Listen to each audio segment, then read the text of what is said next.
What's up, everybody? We're live. I like to test the timing to see if I can do dumb stuff before the camera starts. Sometimes I win, and Sometimes I learn. Good morning, Stu. Morning, Jim. How How are are you? you? I'm Oh, I'm good. just, I'm fantastic. Thank you for asking. All is good here on this are, hump day. are you doing better as an empty nester? Um,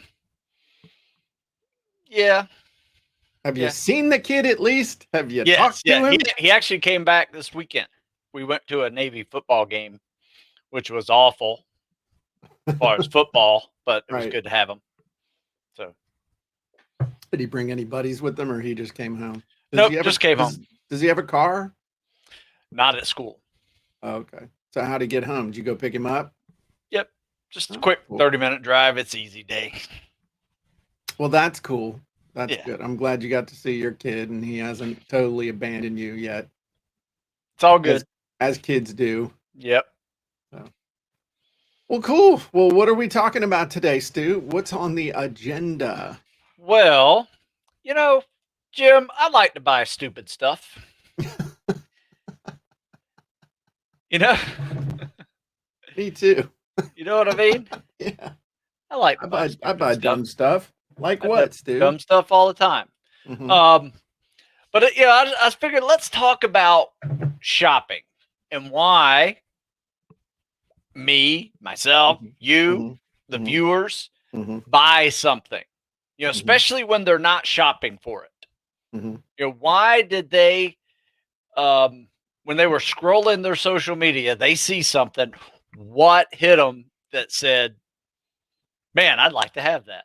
I think I'm going to buy this out of the blue. I wasn't even shopping, but now I'm shopping. So Well, just it sounds like discussing successful sales copy and what actually happened in that moment of you just hanging out and all of a sudden you're buying something.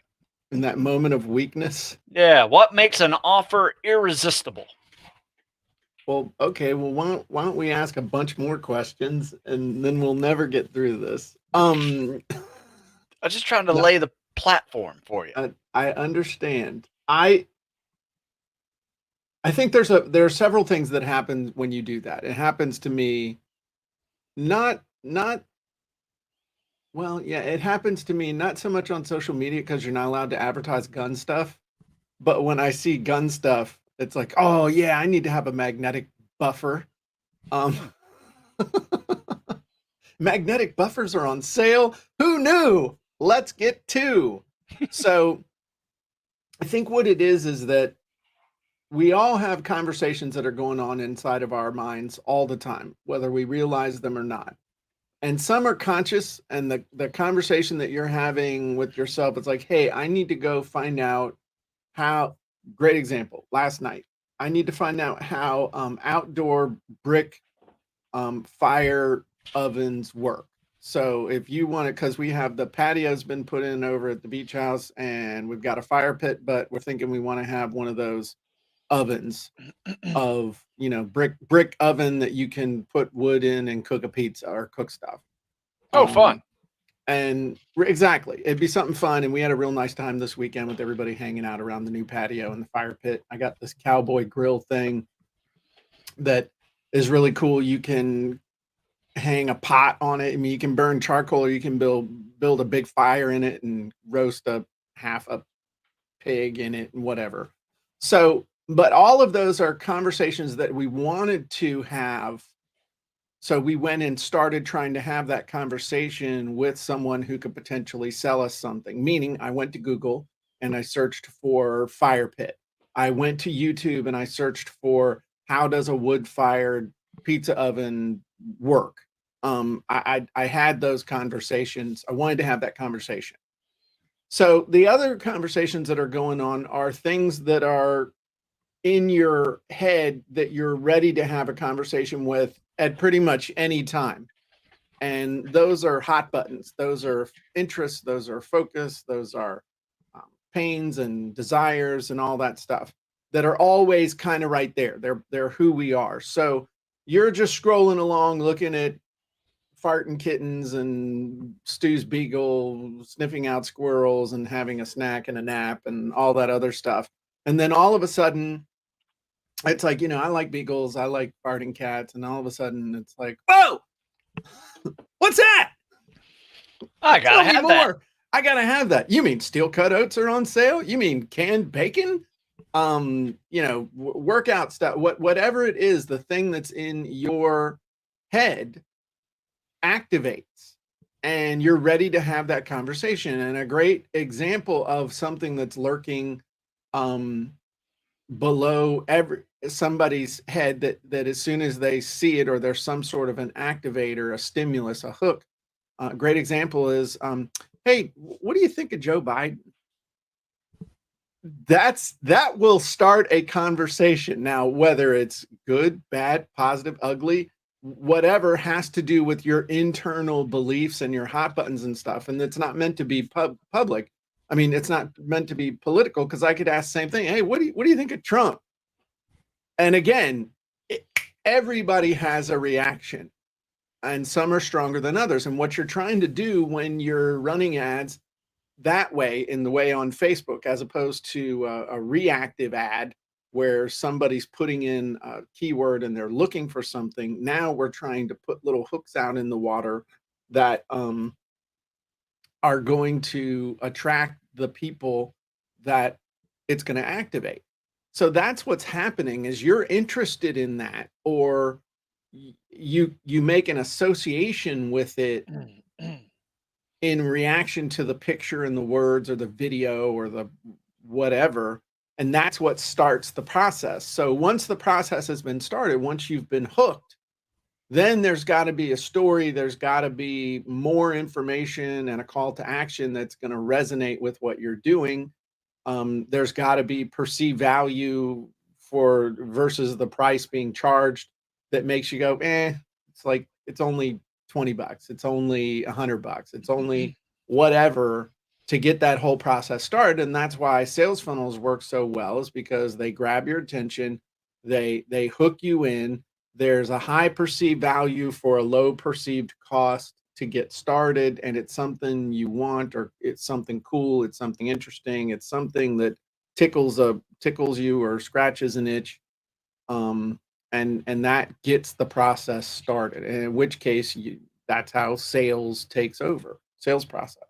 So the 10 things, if you turn to page 16 inside of Copywriting Secrets, we list off the 10 basic reasons why people buy, which is to make money, save time, avoid effort, escape mental or physical pain, get more comfort, achieve greater cleanliness or hygiene, to attain better health, gain praise, feel more loved, or increase popularity or social status. So that's what's going on mechanically. That's what's going on.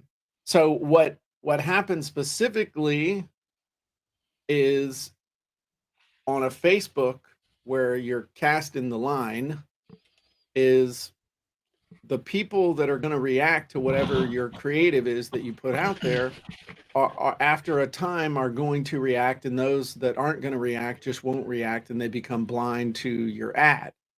So that's why ads stop working over time. So that's why you got to constantly replenish the creative, because you're just trying a different hook. You're trying different bait. You're trying a Texas style rig, as opposed to, by the way, just a total aside, all my stuff to make those came in. I got one pre-made. I used it over the weekend. It did not get caught up in the grass, which was good. I got one good bite. I didn't catch anything, but I have hope that I'll be able to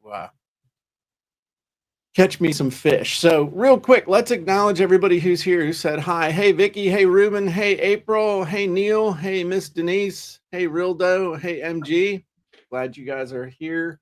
Let's go over to Jim and Stu show and see if anyone's over there with us live in the chat. What's up, Carlin? Carlin says, starts with those ongoing desires and problems we're trying to solve. Yes, because that's where we are trying to hook them. So you got to hook them with something that they're interested in. So that's why we're in the middle of doing a big training, 5-part training on secrets of the avatar. So we're Carlin is dialed in on that. But that's really what it is. I mean, all those hot buttons become almost like a trot line Yeah. that you're putting out there.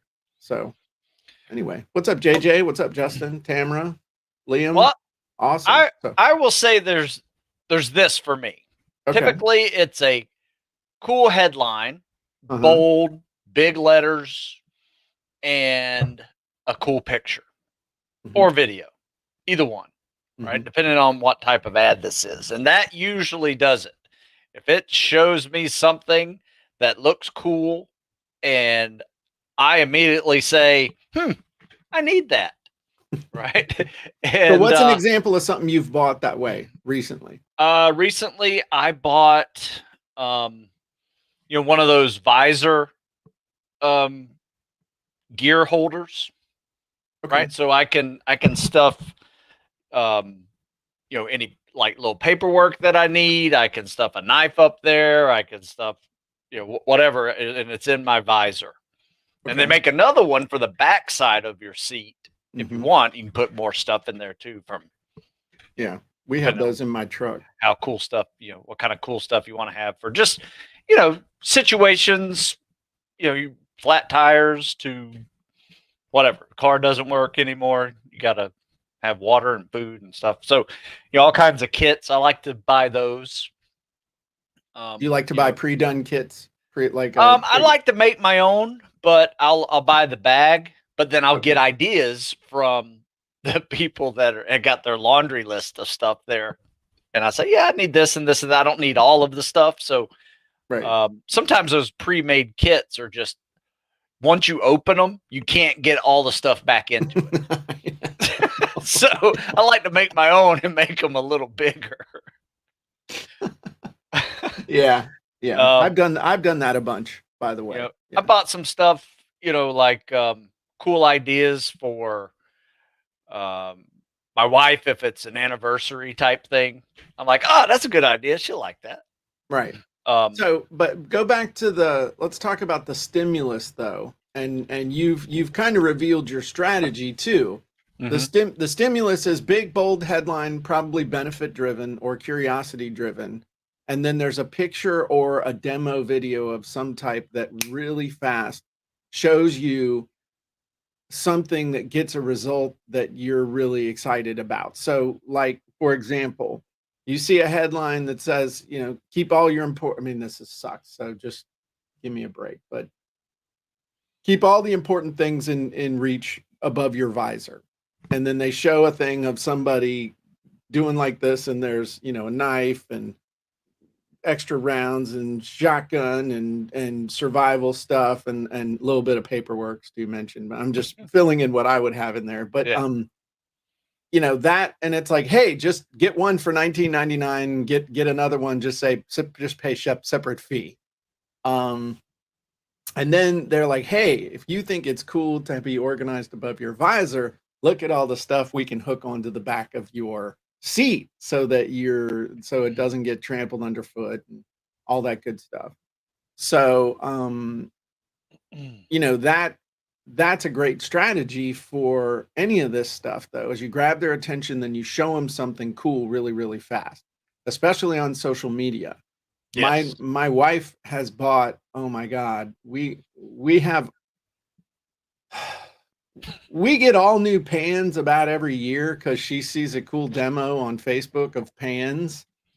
And right now we have these hex things that Gordon Ramsay apparently doesn't curse about right now. I think they're a pain in the ass. They're not nonstick. You have to season them. And it's, but whatever. So the thing is though, that model of hooking them and then the story is the demo video. Yeah. If you, man, I'll tell you from my experience, nothing sells like a killer demo video though. If you can put together, I mean, think about all those videos, that the cooking ones where they do it like really, really fast. They don't show the destroyed kitchen. They don't show all the crap laying everywhere. Just, with the sped up videos, like take your onions and blah, blah, blah, and your spices and this and that and the other. And in 2.5 minutes out pops the perfect frittata. And, for the list of all the stuff we use and the cool stuff that we use. And my wife's like, yeah, gotta have that. Obviously, it's the pan and the knife. I mean, somebody asked, what do you do with the old pans? We give them away. And Vicky says, my weakness is books. I do that with a lot of books too. And good stuff. So now there's also a 21st century way of shopping. Okay. All right. Let me share this one with you. This is a good one. So you walk around your house and you have your phone in your hand. You walk past your Alexa and you just tell somebody, hey, I'm thinking about buying a new car. Right. I'm probably buy a used car, thinking about a SUV style car. The next thing you know, you get all these ads that come into your social media and email out of the blue. I don't know how that happens. That's 21st century. This is why I don't have an Alexa, because that's spy. That's a spy in your house. If you have an Alexa in your house, you're wrong. I'm sorry. It's listening to you. And it's like, oh, Jim, it doesn't listen to you. BS, it doesn't listen to you. No, it listens to you. Say, hey, Alexa.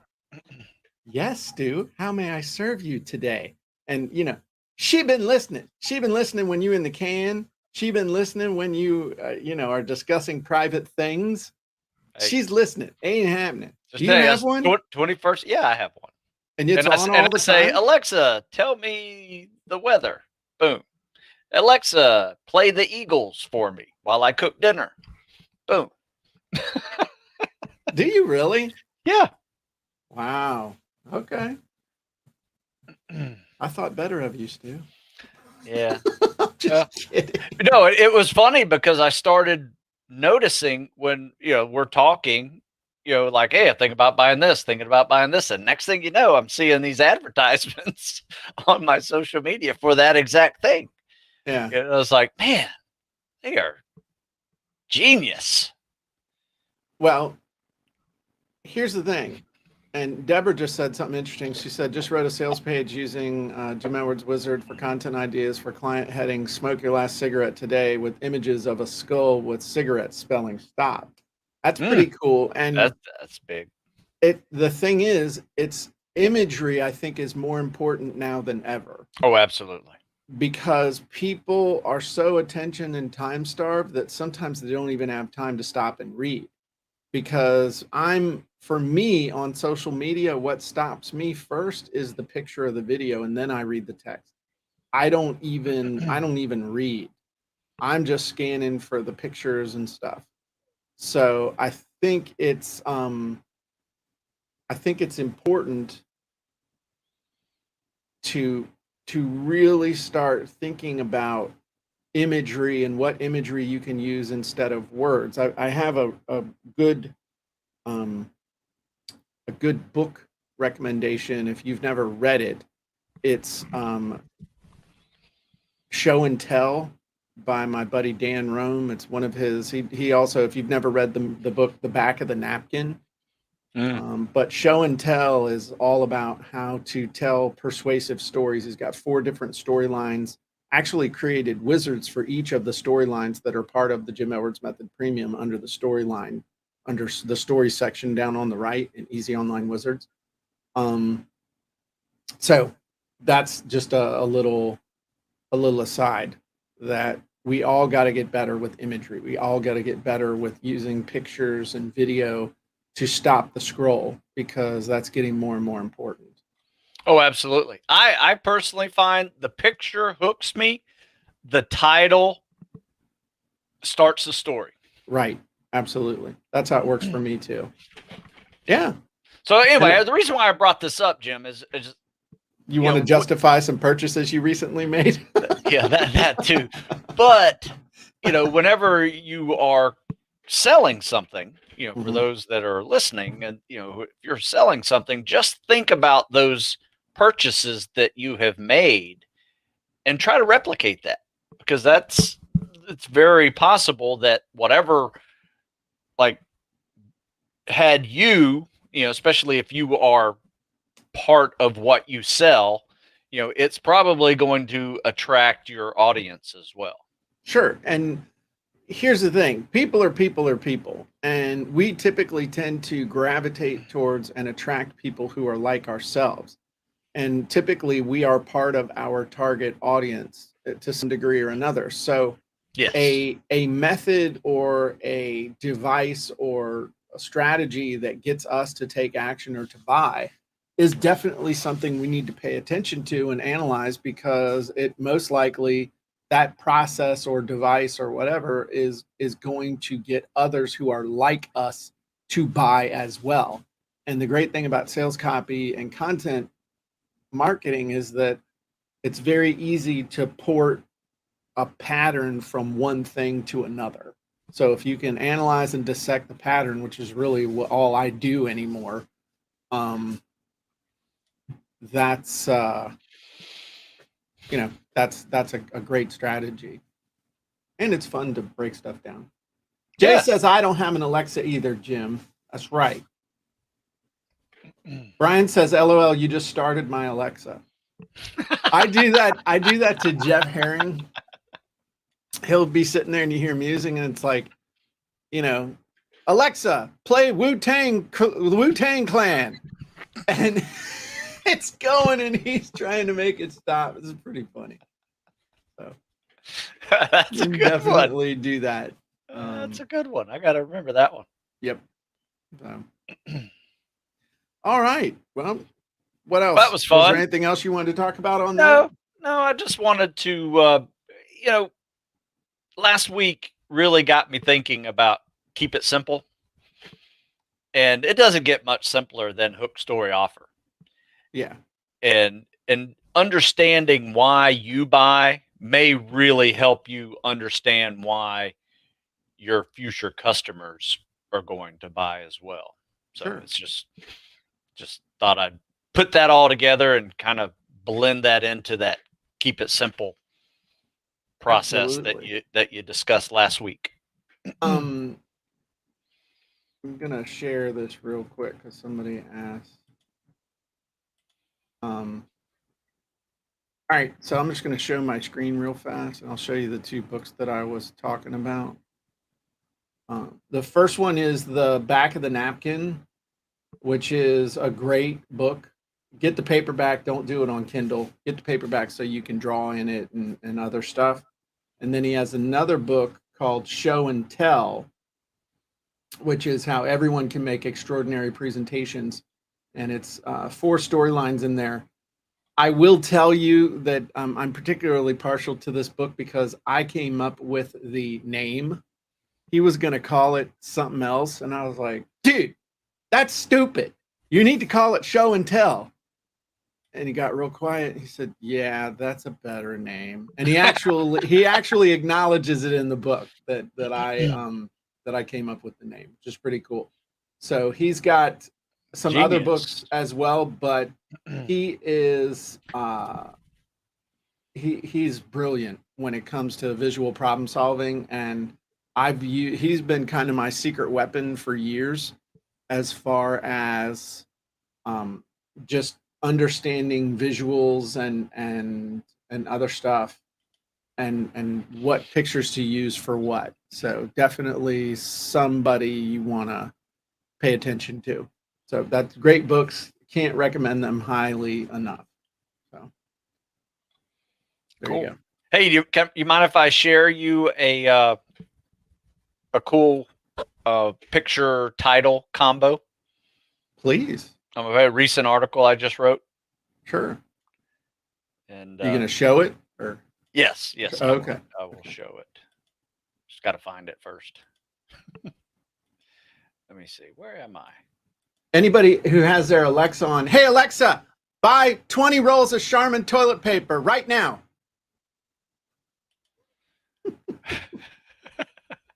All right. All right. Can you see me? Yeah, and I see us seeing us. Now Okay. I see Stu Smith's Fitness. Okay. So this little article here, I wrote. Ooh, I love that. Are you mentally ready?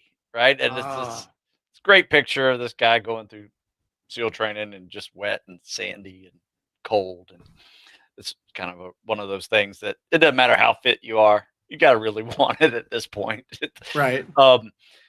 And then, so that's what people see. And then here's kind of like the subtitle. You know, when you know you're you're ready to ready go? to go, no matter what the challenge. I love is. that. Just a kind of so whenever people see that on social media, that's what they see. They see that title and they see the picture that goes with it. That's great. Yeah. I love that. Anyway, just thought I love that. I love that a lot, actually. Well done. So anyway, I've been really trying to focus on picture, title.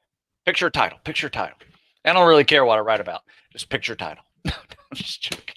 Well, that's a great article because we actually had one of our guys quit Hell Week this week, and it just kind of torqued me a little bit. This guy was a stud. I mean, there was no reason why he should have quit. I mean, he wasn't failing anything. He was crushing things and just. Was it a guy from the academy or just no, local guy that moved out here from across the country, lived out here for about a year, trained with us, and so it's just one of those things that. So what's he going to do now? Is he going to stay in the Navy, or is he just going to get out? No, he can't. He owns the Navy 4 years, so hopefully they offer him a good job. Typically, what happens if you make it into Hell Week and you don't make it through Hell Week, you'll get offered the EOD job, which is really cool because it's same physical standards. You dive, you jump, you shoot, take apart bombs. It's still a cool job, but just depends on what he wants to do. So anyway, I wanted to write that one. It prompted me to write that one, and I really, because at some point you can no longer physically prepare anymore. You are ready physically, but are you ready mentally? I always thought those SWIC guys had the coolest job. The guys driving those really cool boats. It looks like they're in a pilot seat in that one really big long boat. Boats and cool big guns. Yeah. That actually I think would be really cool. I would agree. So anyway, cool. Hook story offer. There you go. Yeah. Hook story offer. Live it. Learn it. Live it. Hook them with a picture and start the story with a cool title. That's true. And more and more that picture is the important hook.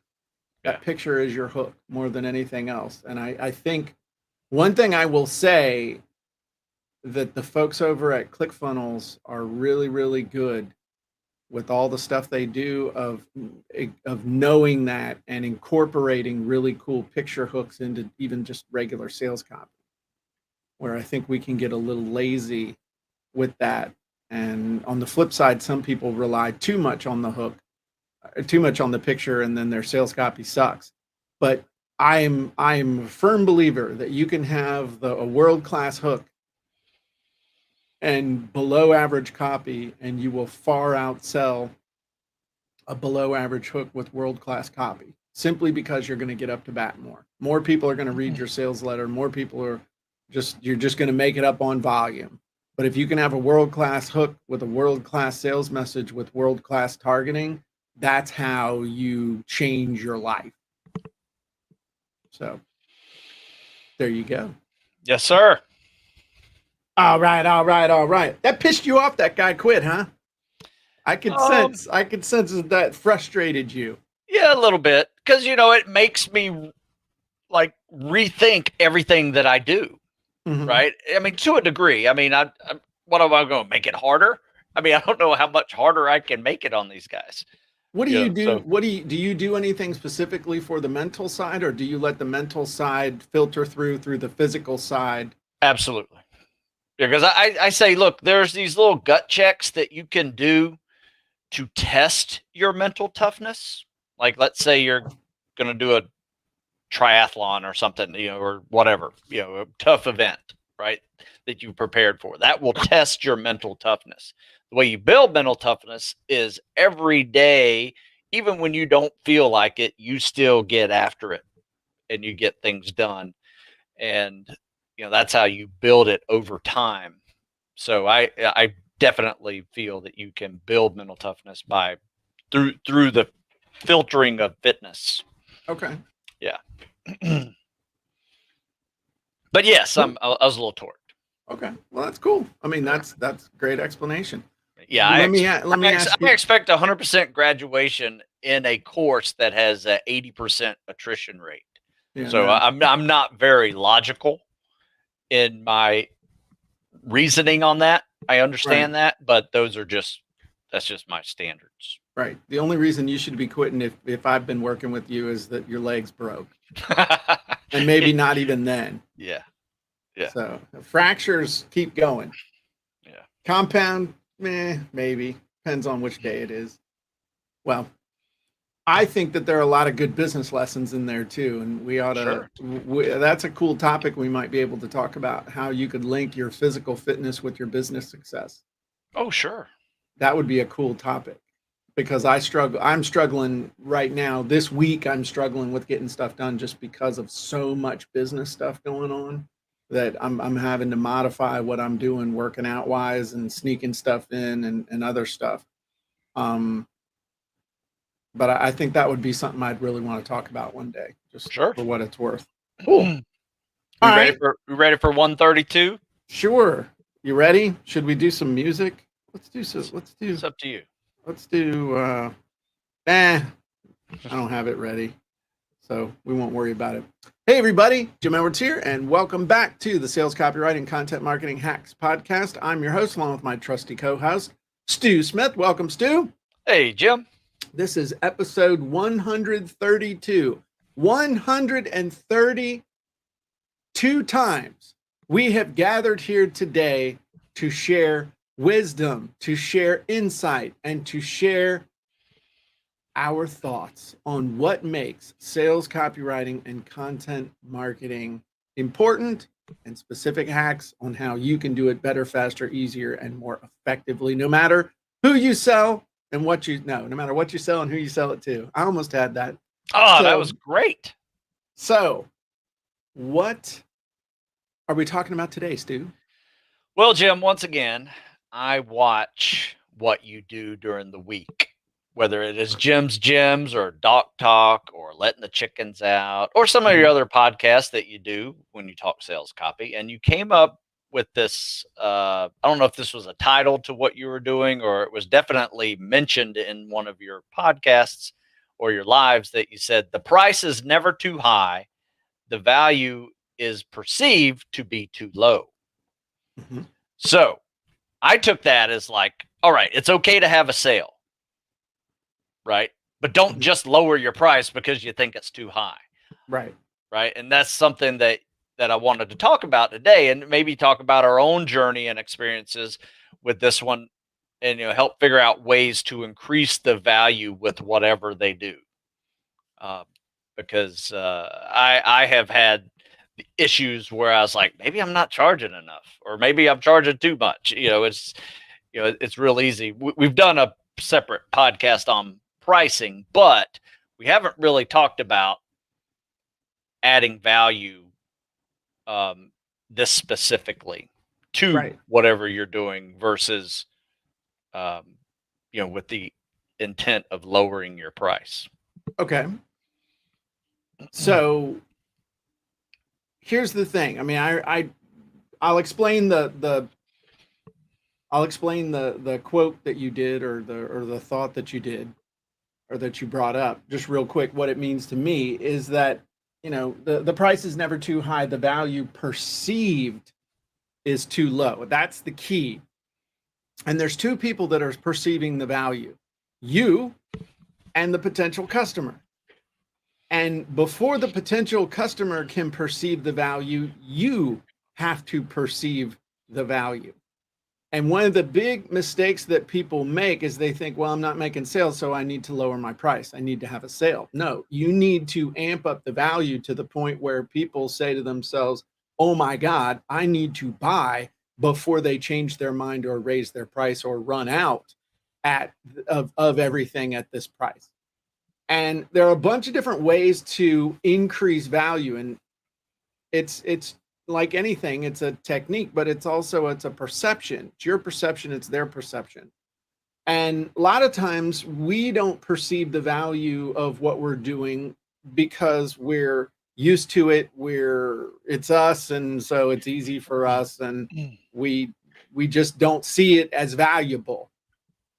Also, we sometimes equate what it is versus what it does. In other words, you're not selling a book. Try not to hurt yourself on the desk, too. Yeah. Something. So, like that book behind you, not my book, but your book. Grab one of your books, just any of them. You got the 12 Weeks to Navy Fit or Navy SEAL Fitness or Tactical Fitness.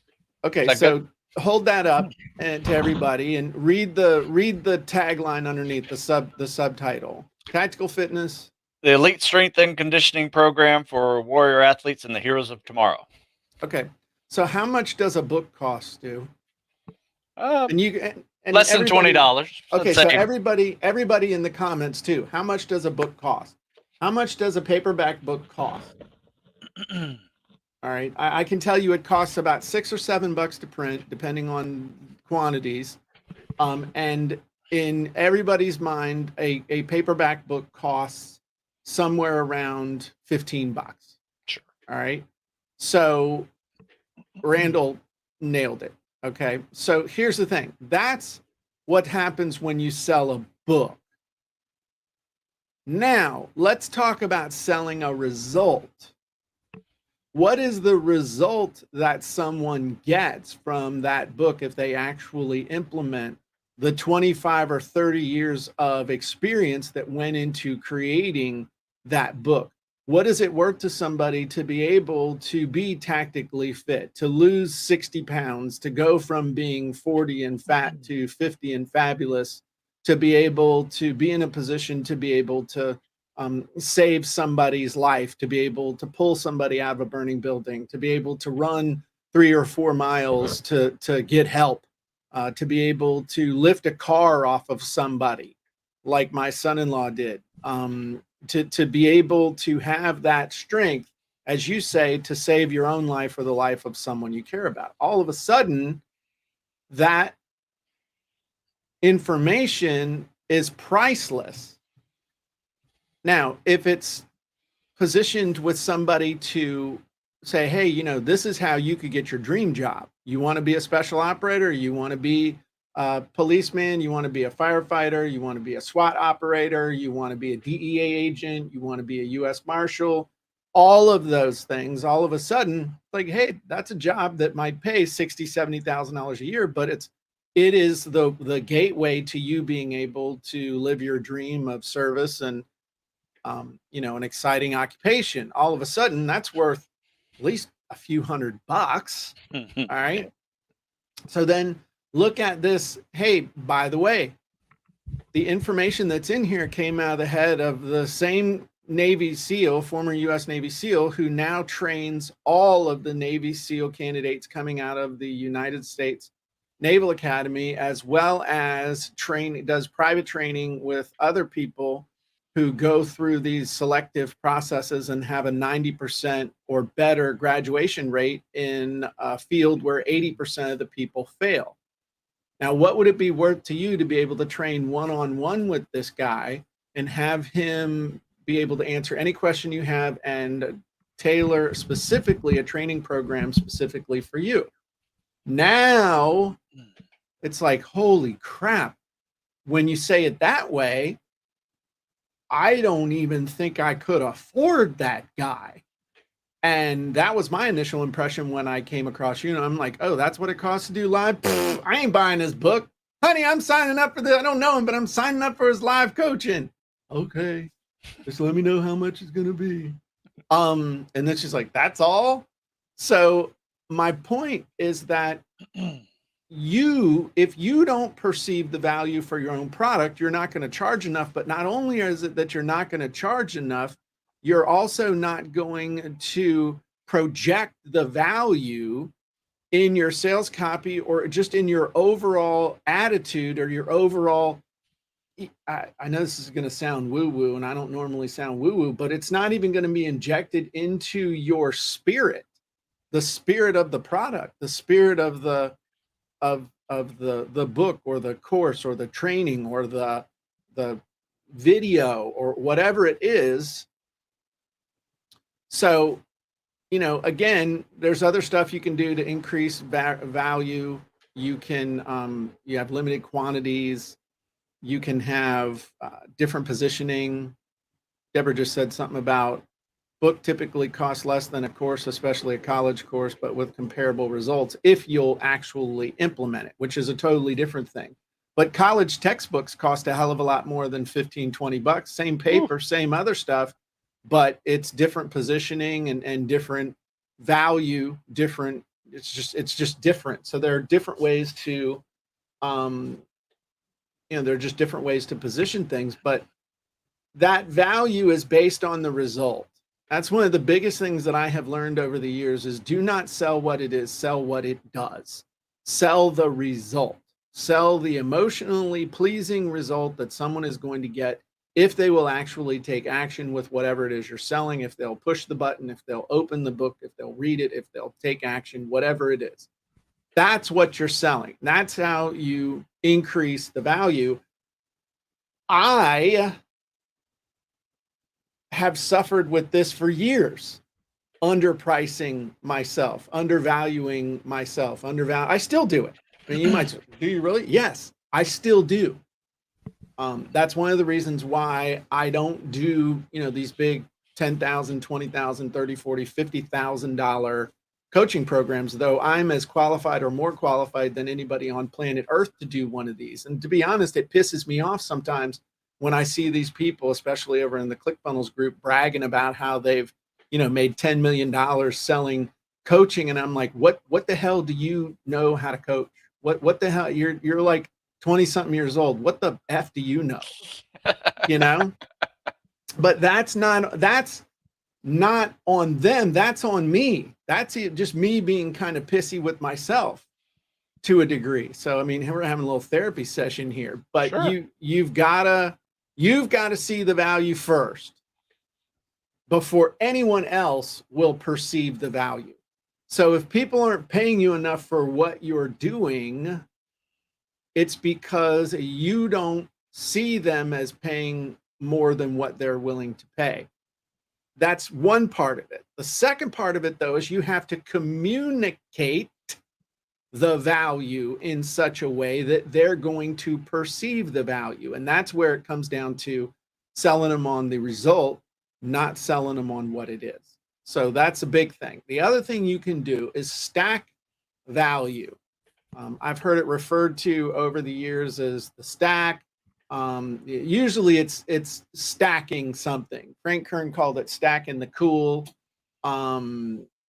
which was, for his people, made sense. I've always just called it making an irresistible offer. I've always thought about it like one of those old scales where, they're up here, or your person's standing right here and the buy button's up here, and you got to stack on until that teeter-totter goes up, and they'll push the buy button up there. And you do that by removing objections. So they might look at you, Stu, I'll just use Stu as an example. So they look at that as, hey, I really want to be I want to be a Navy SEAL. I want to be a Special Forces operator, and I'm going to buy Stu's book. Man, I just need some help.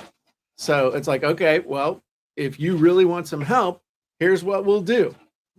I will create a workout for you every week. You can talk to me or text me anytime you want during regular business hours. I will check in with you every single week and find out how you're doing. If you need to jump on a call with me, we can jump on a call. I will give you advice on nutrition. I'll give you advice on all this other stuff. And you remove the objections. Well, I don't know about nutrition. Well, I know about nutrition. I don't know about how to lose weight. I know how to lose weight. What if I get injured? Let me tell you, I know how to overcome that. There's nothing you will experience that I can't help you fix. So you're just knocking away those objections. And all of a sudden it's like, crap, I bet I could do this. And that's, again, removing those objections is adding to the value. Sometimes it's the thing of adding stuff. So, you get a phone call, you get it. One of the things that I used to do a lot, and then I just stopped because nobody was doing it. But anyway, one of the things I would always add with high ticket courses, anything $2,000 and above, was a 30-minute consult. You could add a 30-minute consult plus two emergency 911 phone calls, a 15-minute phone call. Something's going on. I'll move heaven and earth to get on the phone with you and answer your questions. You're going to get there's all these things you can add where you say, hey, my time's worth $2,000 an hour. That's what I charge to get on a Zoom with somebody for $2,000. If you want me to teach a class for your organization, I charge $10,000 to do a 2-hour class. I have these things that I have been paid and that I do. So then you can point to them and say, hey, this amount of my time is worth this, and you're going to get this. So all of a sudden, this isn't a $2,000 course. This is a $50,000 value that you're getting. And that's one of the reasons why we're having a limited time offer or whatever it is. So my point is that the way to increase the perceived value, number one, sell what it does, not what it is. Sell the result. Number two, sell yourself before you sell them. And the thing is, if you actually sit down and dimensionalize your offer, often that will demonstrate the value to you to the point you're like, damn, this is a damn good offer. Maybe I need to raise the price. And that's happened to me a bunch of times. It's like, whoa, whoa, whoa, whoa, whoa. I ain't letting this go for that. And so that's a good thing. So sell yourself on it first. And then the third thing is to stack on the value, make an irresistible offer by eliminating objections and giving them tools and including all kinds of stuff so that they can get, my whole thing is that if they'll just put forth a minimal effort, they'll get a good result. If they'll put out a good effort, they'll get an amazing result. So my big thing is helping people leverage time, energy, and effort. That's what I try and do. It's same. It's like, if you'll just do this, you're going to get amazing results. I mean, with Stu, it's like, if you will invest 90 minutes a day, 6 days a week, I can get you in shape to do anything. Oh yeah. That's the promise from Stu. And never quit. I quoted you in an article today that as my good buddy Stu Smith says, never quit. But it's true. I mean, that's ultimately the promise. Whatever fitness goal you have, if you'll give me 60 to 90 minutes a day, 5 to 6 days a week, I will get you to that goal in a surprisingly short period of time. If you don't quit. Yeah. But most people quit. So yeah.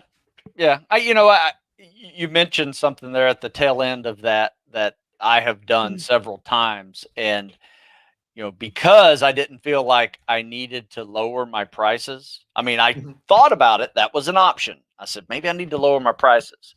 And I said, you know what? Maybe instead of having a sale, I'll just add a couple of more cool things, right? Yeah. Maybe they get, a video critique or something, and add something to it.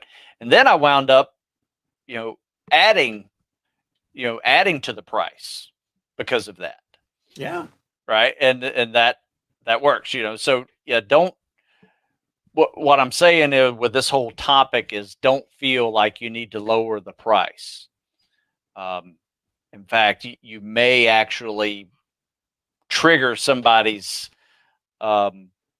sales button, right? Somebody's going to buy button, and because you actually increase the price, and you've actually increased the value of that too. So in some cases, like you mentioned with your guys on your gym boat, they've never purchased anything before. They popped out this more expensive item of the gym boat. Well, some people look at something and say, what the hell is something that costs $29 going to do for me? Yeah. No, for real. Yeah, it's like, it's just not happening. And so Pete just said, this is great. The sale is made in your mind before the customer buys. That's a great quote. That's a great quote. We could do a whole freaking, man, that's awesome. a whole freaking episode about. That's nice. Yeah. That's one of the things that we all need to remember, is that whatever, and I was talking, I was talking to Eli about it this weekend, and we were just talking about anything that happens, anything that is in the physical world. I talk about some metaphysical stuff with an 11-year-old, and he's like, "Okay, yeah, okay, I got it, Grandpa." Was there anything in this world started out in somebody's head? It did. There's nothing in the world that did not start out inside somebody's head before it was invented, printed, constructed, whatever. It was made in somebody's mind before it made it into the physical world. So that's really, really apropos, as the French say, to what we're talking about here. It's big. And the other thing is that with a sale, what you're trying to do, when a sale is made when the perceived cost is less than the perceived value. So what people are trying to do with a sale is to, if the value's here but the cost is here, and then all of a sudden you lower the cost just enough that somebody goes, okay, that's a great deal, let me go get that. That's what you're artificially trying to do. But the problem is, what happens when the sale is over? Price goes back up, sales go in the crapper, and what you also do is you train people to wait for the sale. Mm-hmm. And I'll tell you, a company that I love that does this all the time is GoRuck. GoRuck has trained everybody to wait for the sale when it comes to their stuff. At least they've trained me to. I will not buy any of the expensive stuff until July or until there is some kind of a sale. There's a sale going on that because their stuff is valuable, but it is also pricey. Yeah. So if I know that I can wait for a sale, I'm going to wait. And I don't know of any companies that make a lot of money with people waiting to buy. The companies that make a lot of money are the ones that get people to buy now. So what you want to do is increase the value, the perceived value, to the point where they're like, I need to buy this before they change their mind or raise their price. That's where you need the value to be. But that's not what most people do. So. Yepper. Yeah. And Jay said that that's a good thing. A good way to get them to buy now is to keep the price the same, but remove some bonuses if they don't take action by a certain time. So remove value. But the problem is, if you remove enough value, then they don't buy. So it's still, I want to activate their emotional hot buttons so much, to such a degree, that it doesn't matter the time of year. It doesn't matter anything other than, I want this now, I need this now, and I'm going to pay for this now. I don't care what it costs. That's where you want to be. So there you go. There are my thoughts. That's all I have to say about that, Forrest. Yeah, that's all I have to say about it as well. Anybody have any other experiences in the listening group? Vicky just made a good point. She said you can use your avatar to deal with the objections. Exactly. That's exactly what you want to do. Because when you know what their pains are, what their fears are, what their desires are, all that stuff, then you can kind of work backwards. What's the, if I had this question, what would I need to know in order to see the value? So if I had this, if this was my short-term desire, if this was my long-term desire, how does this filter in with getting me what I want in the short term and in the long term? So the more you can tie your offer to all the aspects of your avatar, the better off you are you're going to hit the right hot button, or a combination of hot buttons that are going to make them buy, which most people never sit down and define their avatar to such a degree that you would actually do that. So that's why you see sales letters with just tons and tons and tons and tons and tons and tons and tons and tons and tons and tons and tons of bullets, because it's a shotgun approach of trying to hit. You don't know what the hot button is, so you're trying to hit them all. And you talk to any copywriter, they'll tell you, a lot of times people buy because of one button, one bullet. And you just don't know which bullet it's going to be. Well, if you've really analyzed your avatar, then you can tie stuff to the hot buttons that make them buy. So there you go. Yeah. Randall asked a good question. But go ahead, say what you were going to say. I'm going to try something this week in my hook and story section of my items that I sell, my picture and my title, and just see what happens this week and offer just a little bit more value. There you go. See what happens. Ooh. So I'll report next week. Awesome. Got a great idea. So Randall says, how do you gauge when you're giving enough value as opposed to not enough? Well, I think the first gauge is you. When you look at it and you're like, damn, that's a good deal. If I was a customer and I saw that, I'd be like, damn, that's a good deal. So that means you've explained the value to a degree that you go, damn, I'm not even, and even to the point of like, damn, I'm not even sure I want to do that. I might want to think about raising the price. Yeah. And they better buy this before I change my mind. That's your first indicator. And then the second indicator is sales, is people's reaction. They're like, damn, this is a good deal. So we got to come up with something that's not that like the opposite of a sale is like, and I'm not even going to say this the right way, but hear me out. We need to come up with something like a value added event. So instead of never lowering the price, but saying, hey, if you buy in the next week, you're going to get this and this in addition to everything else that we sell. So like with 7-Day ebook, one of the things that we did was we had a thing with the 7-Day ebook sprint or challenge, the 7-day challenge that we did, walking everybody through it. And that was a real cool bonus, kind of like along the lines of what Jay said, but like doing it on purpose. So it's like, hey, if you buy right now, you're going to get this and this in addition. It feels like a sale, but it's not. You know what I mean? Yeah. So giving it a new name. So I want to give it a name. We're giving it a new name. Value added event. Everybody help me out in the comments. Yeah. What would you call that? It's not a sale because we're not lowering the price. It's not an order bump. It's not an order bump. It's like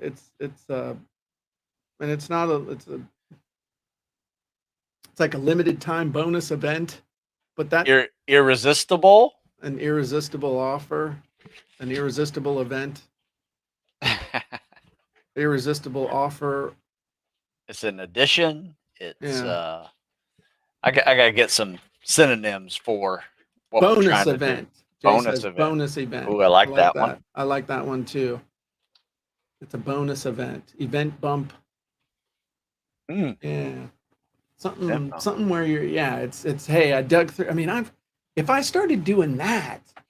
And the other thing that you do is whenever you do something like that, don't be like Sports Illustrated back in the 70s and 80s. Up value event, Carlin says.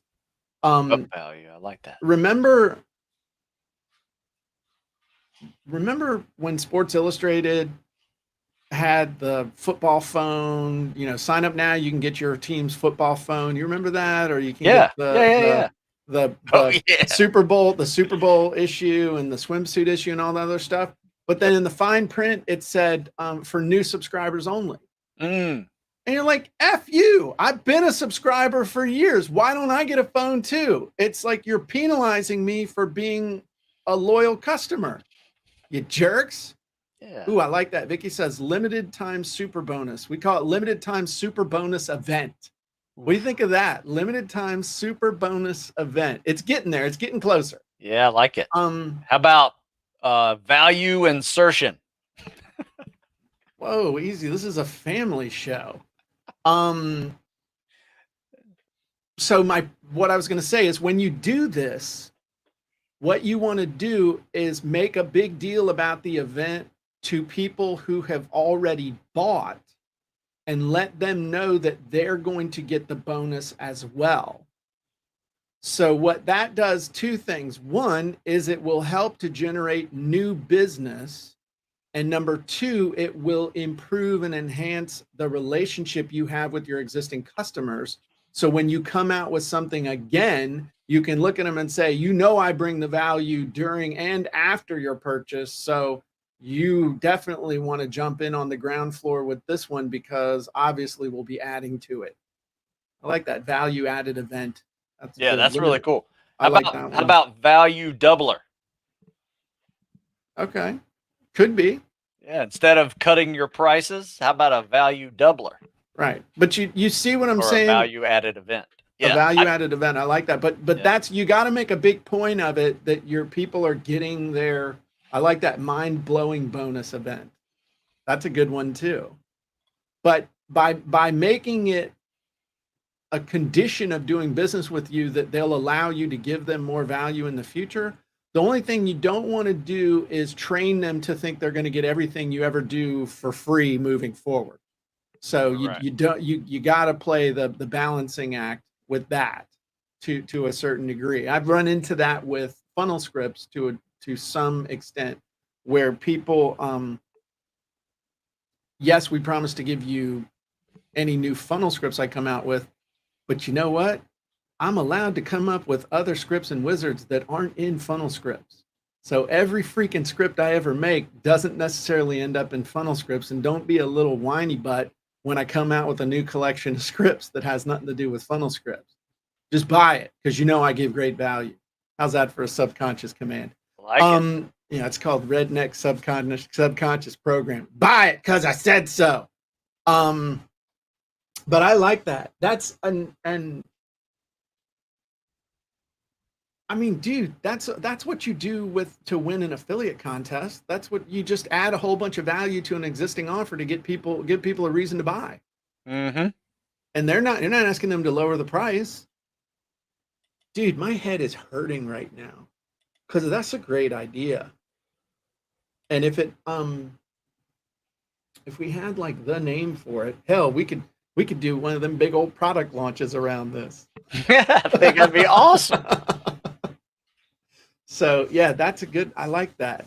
I like that a lot. My wheels are turning too, Vicky. Okay, cool. Well, whoever comes up with the name that we use for that will win a 1-year free membership to the Jim Edwards Method Premium.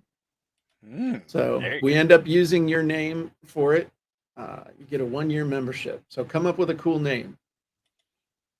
All right. So everybody have a great day. I think that's it, Stu. I think we're done. And appreciate everybody.